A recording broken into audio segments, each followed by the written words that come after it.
अभी कोई विषय नई नहीं है, बातें वही पुरानी है।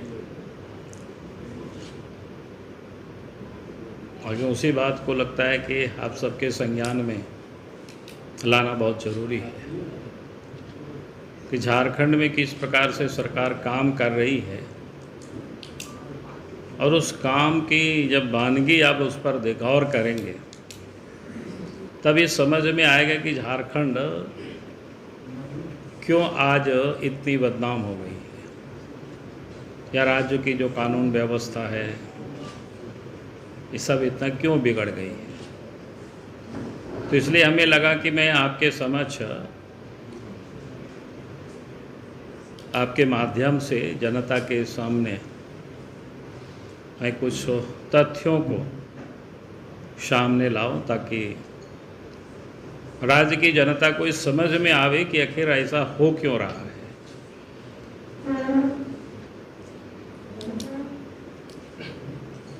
तो ये एक विषय है आप सबके समक्ष, इसलिए हमने कहा कि कोई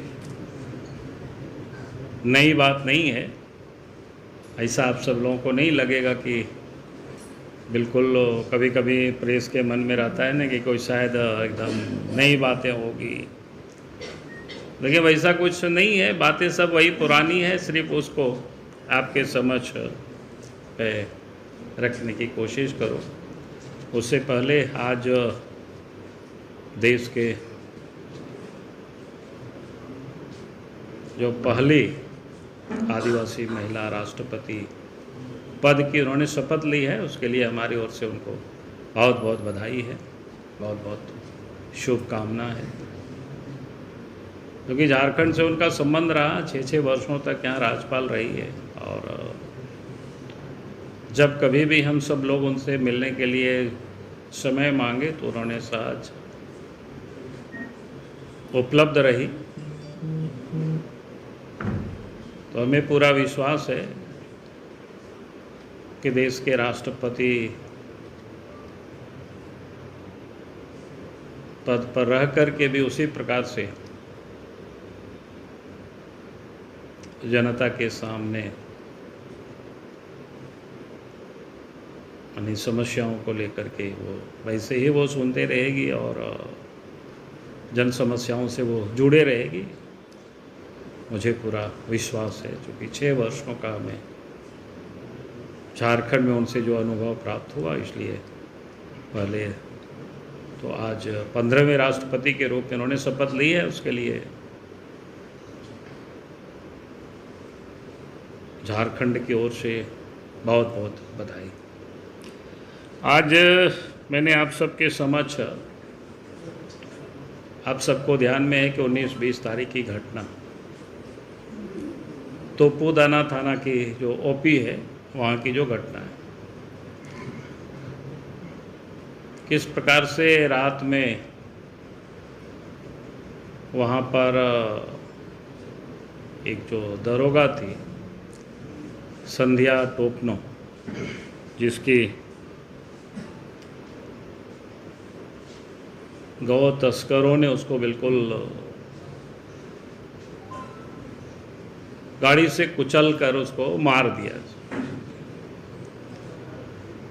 प्रथम दृष्टया, और आज तक विषय यही है हम सब लोगों के समझ, लेकिन लगातार आप सब लोगों ने भी देखा कि अखबारों में भी छपा और भिन्न भिन्न सोर्स से जो हम सब ने जानकारी एकत्र करने की कोशिश की, तो लगता है कि एक बड़ी, जिसको बोलते हैं ना षड्यंत्र, और एक षड्यंत्र के तहत, जिसको कहते हैं कि तेज तर्रार कोई महिला और उसमें भी ट्राइबल अफसर होते हैं तो उनको फिर कुचल देना, उसको मार देना। उससे पहले आप सब लोगों के संज्ञान में है साहेबगंज का भी रूपा तिर्की की घटना को, और मैं इसलिए इस बात को कह रहा हूँ कि उस दिन आज हम उनके परिवार से भी जा कर के हम मिले थे, परिवार में उनकी माँ, उनके भाई, उनकी बहन, सारे लोग काफ़ी दुखी थे। उन लोगों ने जो बातें बताई कि वो वहाँ के जो कन्हैया सिंह ओपी के जो प्रभारी हुआ करते थे, तो वो ना चाहते हुए भी, महिला होते हुए भी रात में उनको ड्यूटी लगाते थे, उससे वो परेशान भी रहते थे। और जिस दिन ये घटनाएं घटी उस दिन भी, और घटना कोई अचानक नहीं घटी कि कोई वहाँ पुलिस ड्यूटी में रही और फिर इस प्रकार के कोई हादसा हुआ, ऐसा नहीं है। आप सब लोगों के बात तो संज्ञान में होगी, क्योंकि इससे पहले ये जो तस्करों ने 2-3 पुलिस बैरिकेडिंग को तोड़ करके वो लोग भागते हुए आ रहे थे।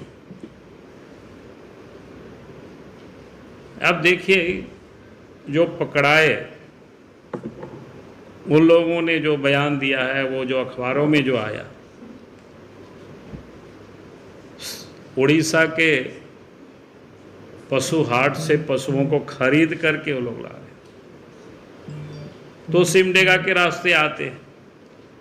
आप सोचिए कि सिमडेगा में सबसे पहला जो पुलिस पोस्ट है बांसजोड़ा, और सिमडेगा पुलिस भी कह सकते हैं कि पूरी तरह से वहाँ, क्योंकि ये पहली दफ़ा नहीं, पहले से भी इस रास्ते से पूरा तस्करी होते रहा है। वहाँ से पार होते हैं और फिर आगे गुमला जिला का इंदर किला पुलिस पोस्ट कहीं चेकिंग है लगाया हुआ था, वहाँ से वो लोग दौड़ करके भागते हैं। तो फिर वो लोगों ने, वहाँ की जो पुलिस ने, इंदर किला की पुलिस ने कामडारा की पुलिस को सूचना देते हैं कि ऐसा ऐसा लोग भाग रहे हैं। फिर कामडारा के पुलिस भी बैरियर लगाते हैं, रोकते हैं, लेकिन वहाँ से भी वो लोग भागते हैं। तो कामडारा की पुलिस फिर खूंटी जिला के तोरपा की पुलिस को इन्फॉर्म करते हैं, और वो लोग भी पीछा करते आ रहे हैं। और तोरपा से जब भागते हैं तो फिर आगे तुपोदाना ओपी को लोग सूचना देते हैं। अब ये बड़ा सोचने के विषय है, जब इतनी पुलिस पीछा कर रही है और वो लोग भाग रहे हैं तोड़ करके, जब मामला इतनी सीरियस है, तो फिर मात्र 3 पुलिस और संध्या टोपनो, दरोगा और एक चालक को यूं ही भेज देना, जबकि उस पुलिस पिकेट में 8-10 की संख्या में फोर्स या बल वहाँ पर थे उपलब्ध, तो पर्याप्त संख्या में पुलिस बल को रख सकते थे, भेज सकते थे पकड़ने के लिए, जब लोग पीछा कर रहे इस प्रकार से बैरिकेडिंग को तोड़ते हुए। और जो बाद में भी आया कि उन लोगों के, उनके जो पकड़ाए, उनके पिताजी ने कहा था कहीं पुलिस मिले तो उसको कुचल देना, मार देना, निकल जाना। ये सारी चीज़ें आप लोगों ने ही छापा है अखबारों में से। तो अब ये एक विषय बड़े महत्वपूर्ण है मामला, कि भाई आप देखिए, सिमडेगा से, गुमला से इस प्रकार के वो तोड़ते हुए चल रहे हैं। सिमडेगा का बांसजोड़ा पुलिस थाना तो संदेह के घेरे में है कि भाई वहाँ से पार होता है, वहाँ से कोई पता नहीं चल रहा है, नहीं उनको छोड़ दिया गया, रोका भी नहीं होगा वहाँ पर। या जान करके, जानकारी तो यहाँ तक मिलता है कि झारखंड में सरकार की ओर से ही निर्देश है, अगर सड़कों पर कोई गौ तस्करी होता है तो होने दीजिए, उसको कड़ाई नहीं करना है, उसको पकड़ना नहीं है, शायद इस प्रकार के भी निर्देश है। तो ये अपने आप में बड़ा संदेह कि भाई जब इतनी पुलिस बैरिकेडिंग को तोड़ते हुए आगे भाग रहे हैं, पुलिस पीछा कर रही है,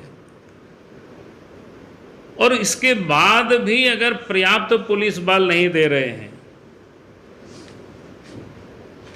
तो ये अपने आप को बड़े संदेह में डालता है। लगता है कि एक साजिश के तहत अपराधियों के बीच में यूं ही संध्या टोपनों को धकेल देना, कि मौत के मुंह में जिसको बोलते हैं ना कि धकेल देना, कि जाओ बेटा तुम मर जाओ।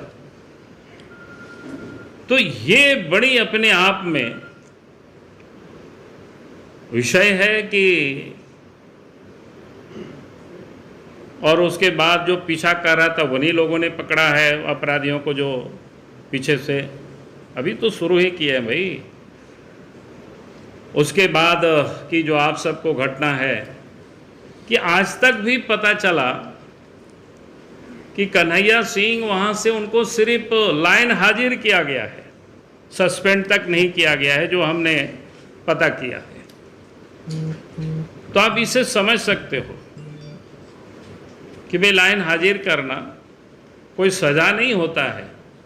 कायदे से तो मैंने उस षड्यंत्र की वो भी एक प्रकार से पाठ है।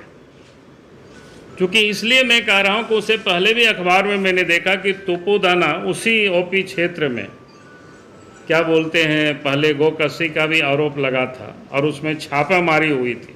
ढेर सारे मोटरसाइकिल वगैरह उसमें अखबारों में छापा है, कौन सा अखबार है पता नहीं। और उसमें तो उसके बाद भी उसमें कोई कार्रवाई नहीं हुई अभी तक, मोटरसाइकिल वगैरह को भी शायद छोड़ दिया गया। यही कन्हैया सिंह वहाँ पर हुआ करते थे। और उसके बाद जो वहाँ पर जिस पुलिस अफसर को पदस्थापित किया गया है उस तोपुदाना थाना में, वो कोई मीरा सिंह करके खूंटी में हुआ करते थे महिला थाना में। अब वो मीरा सिंह को घूस लेते हुए एसीबी ने वो उसको पकड़ा था। उसका भी फोटो आप सब लोग नेट से उसको निकाल सकते हैं। और वो साफ दिख रहा है, एसीबी वालों ने उसको पकड़ा है रंगे हाथ। और वो भी एक ट्राइबल महिला से वो घूस ले रही थी। ट्राइबल महिला क्या कि उनके जो खुद बेटा थे वो मिलिट्री में है, कहीं पटना में पोस्टिंग थे। किसी ने उनके ऊपर केस कर दिया कि भाई छेड़खानी का। और जब वो थाना उनकी माँ गई तो उनको कहा कि 50,000 रुपया दीजिए, नहीं तो फिर आपके ऊपर आपके बेटा बुरी तरह से फंस जाएंगे और फिर नौकरी से भी वो बर्बाद हो जाएंगे। फिर उस महिला ने बड़ी हिम्मत किया, फिर एसीबी को उन्होंने खबर किया और 15,000 रुपया घूस देते हुए पकड़ा है। खूंटी जो महिला थाना के दरोगा थे मीरा सिंह। आप देखिए उन्हें क्या कहते हैं, ये 24/2 उनके ऊपर केस होता है और चार्जशीट 23/4/2021 को होता है। एसीबी का आप सब लोगों को पता है, रांची में ही उसका ऑफिस है, यहीं केस होता है, यहीं पर उसका चार्जशीट दाखिल होता है। और फिर उस पुलिस अफसर को रांची जिला में तोपुदाना जैसे क्षेत्र में, रांची का वो औद्योगिक क्षेत्र है और इस क्षेत्र में इतना क्राइम होता है, तो आप समझ सकते हो सरकार की मानसा क्या है। यानी ये जो जितनी मामला गड़बड़ हुई है कि इन सारे अपराधियों को बचाने के लिए, ताकि एक ऐसा अपराध में लिप्त अफसर को पदस्थापित किया जाए, ताकि उनसे जैसा कहा जाए वैसा रिपोर्ट बनाया जाए, ताकि अपराधियों को बचाया जाए, सुरक्षित किया जाए। नहीं तो इस प्रकार के लोगों को तो लाइन में ही रखना चाहिए। इस प्रकार के लोगों को किसी भी कोई थाना में पदस्थापित करना यानी भ्रष्टाचार को और बढ़ावा देना। तो ये जो आज राज्य की मैंने बता रहा था शुरू में, इस राज्य में सरकार किस प्रकार से काम करती है, और पता नहीं राज्य के मुख्यमंत्री को रांची में इस प्रकार के अफसरों से कैसे प्रेम है। आपने पिछले दिनों देखा एसीबी का जो चार्जशीट सबमिट हुआ था यहाँ जो उपायुक्त थे उनके ऊपर भी, और वैसे अफसर को फिर रांची में पदस्थापित किए हुए थे पिछले दिनों। तो ये आप सोचिए कि आरओआईसी सरकार से आप सोचेंगे कि कानून की राज स्थापित होगी, और वैसे लोग किस प्रकार से बातें करते हैं, बड़े बड़े बातें करते हैं, भाई हम देख लेंगे, गिद्दड़ भभकी से डरते नहीं हैं। भाई आप ऐसी करप्ट लोगों को पालेंगे, ऐसी करप्ट लोगों को रखेंगे, तब तो फिर आने वाले कल में क्या होगा ये हम सबको पता है। तो ये जो स्थिति है इस राज्य की, तो इसलिए हमने मांग किया है, एक तो जो कन्हैया सिंह थे उसको एक तो तत्काल निलंबित करना चाहिए, दूसरा ये जो मीरा सिंह जैसे भ्रष्ट अफसर को थाना में पदस्थापित किया गया उसको हटानी चाहिए, और तीसरा ये जो पूरे मामले की या तो हाई कोर्ट के सिटिंग जज से न्यायिक जांच हो या सीबीआई जांच हो, हेमंत सोरेन जी को जो पसंद हो उसे करानी चाहिए, तभी इस प्रकार की तस्कर या हत्यारे लोग पकड़ में आ पाएंगे। क्योंकि आपने देखा कि पिछले दिनों भी ऐसे ही अफसर सब जगह पदस्थापित। पिछले दिनों आपने देखा कि दुमका में एक कमिश्नर थे, सुनते ही ईडी ने उनसे भी पूछताछ कर रहे हैं। भाई रिटायरमेंट की अवस्था में वहां के वकीलों ने लिखा, चिट्ठी लिखा सरकार को, कैसे गड़बड़ी कर रहे हैं। तो आप गड़बड़ अफसरों को आप रखेंगे महत्वपूर्ण पदों पर, तब तो यही होगा कि वो लोग या तो कमा के देते हैं या फिर उन लोगों से जैसा चाहे वैसा काम करवाते हैं, क्योंकि वो खुद फंसे हुए, चलो क्या बोलते हैं, गिव एंड टेक, आपको भी बचाएंगे, आप भी हमको इसमें से मदद करें पैसा कमाने में। तो इसलिए आज मैंने आप सबके समक्ष, शुरू में ही मैंने कहा कि कोई विषय बहुत नई नहीं है, विषय पुरानी है, मैंने उसको आप सबके समक्ष रखा है, और आप सबके अगर कुछ जिज्ञासा हो इसमें से तो आप सब लोग हमसे पूछ सकते हैं।